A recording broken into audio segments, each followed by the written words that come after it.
I was reflecting earlier today about how basically we would like to be calm. That's what we're moving ourselves towards. But a lot of times we feel agitated. And I believe that people often turn to various addictions for states of agitation.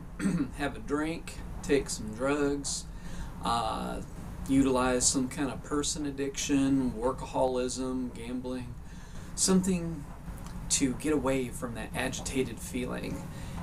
And if you take something, like a downer, that Valium or whatever, that calms you down, then, you temporarily feel calm, but the agitation returns when the drug wears off, so you get addicted to that.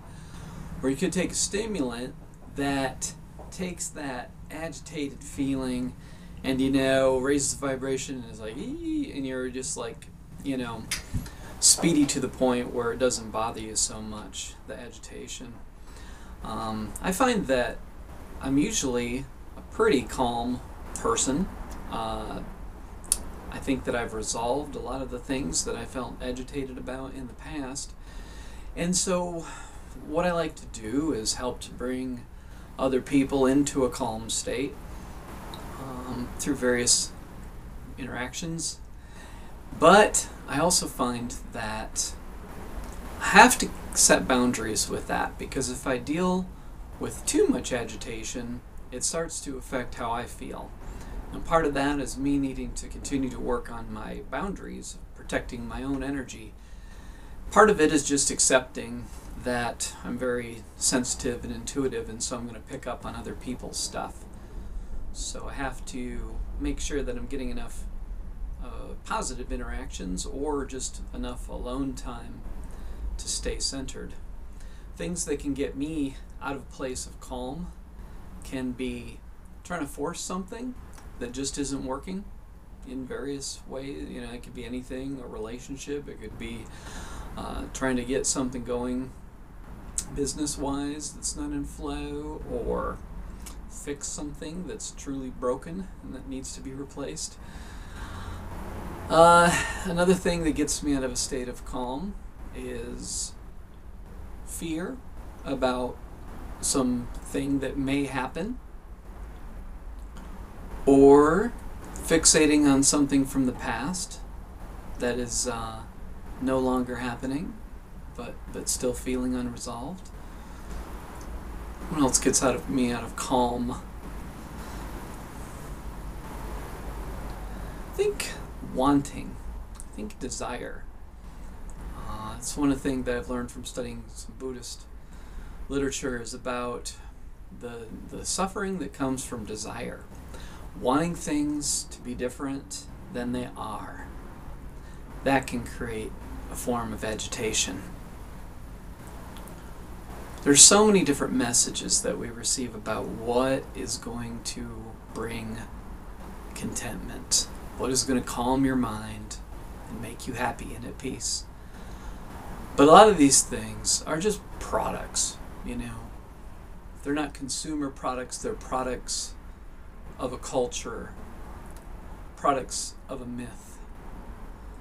And so they could be products of biological desire to bond and have children and have that kind of traditional biological purpose that may drive you. But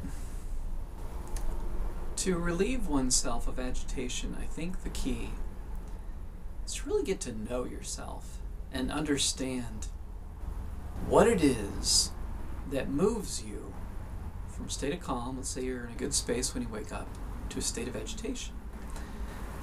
Because it's generally not random, and it could be just some little thought, some worrying little thought. Could hear a song that reminds you of something that connects with something that's unresolved.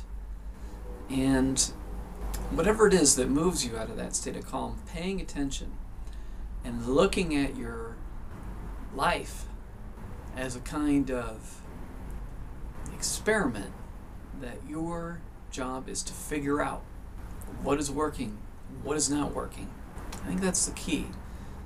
Really understanding ourselves to the point where we can figure out what gets us out of a good place so that we are less likely to do that again in the future. And we figure out solutions to what gets us back into a good place. And we're all so different. It's unreasonable to expect that another person's solutions are always going to work for you when your experiences, thoughts and feelings and all that are completely unique. So you're the only one that can really have access to your entire experience. You have access to all your thoughts, all your dreams, all your memories. You have access to 1,000,000 times more information than anyone else does. So become an expert on yourself and figure out what gets you out of a place of calm so that you can stay on track and stay in that calm space without losing yourself to the uncomfortable realm of agitation.